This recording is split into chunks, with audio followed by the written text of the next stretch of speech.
So when I first saw that red barn, it had its limits, right? Wooden floors, it smelled like tobacco. It'd been a tobacco barn. But that red barn started it all, right? And people still came, and we moved a lot of food out of that. Only one dock at a time. One dock in, one dock out. And so you could see the growth of opportunity. One of the things I'm very proud about with the Food Bank of Western Mass is we always had a commitment to nutrition.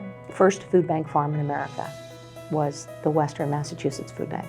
Everyone has a right to healthy food regardless of their circumstances. That's our core value at the food bank. And over these 40 years, and in my 17 years, we've been able to strengthen new initiatives like SNAP outreach and enrollment, nutrition education.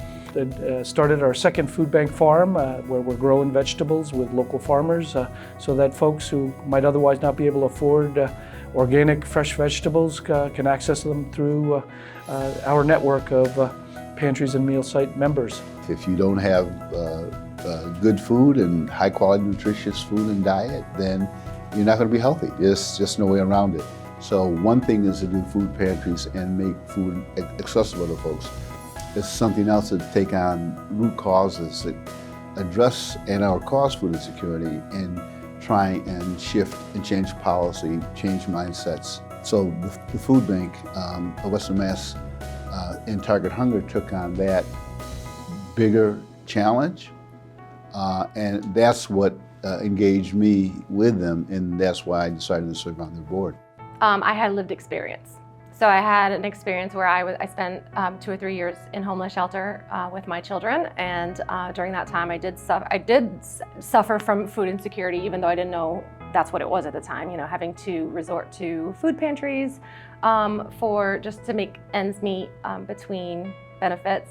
The food bank provides that sort of stability with dignity, and that comes through, their approach to equity, right? They're out there looking for foods that are culturally appropriate for families, and foods that are nutritious, and foods that people are going to want to eat.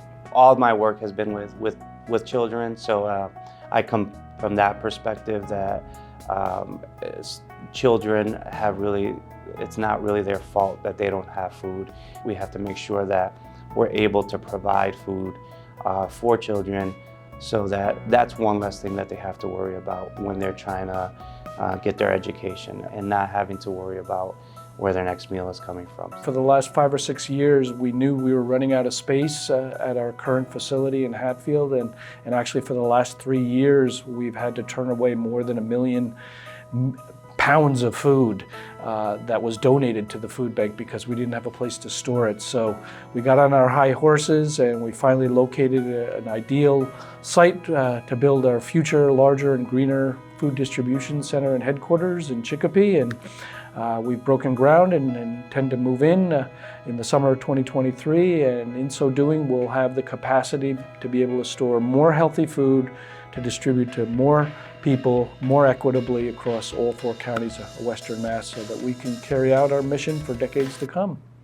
I believe that those buildings, the Red Barn, the building that's in Hatfield, the building that's being built now, I believe buildings feed people. I believe our buildings feed people, because without that asset, we can't do it.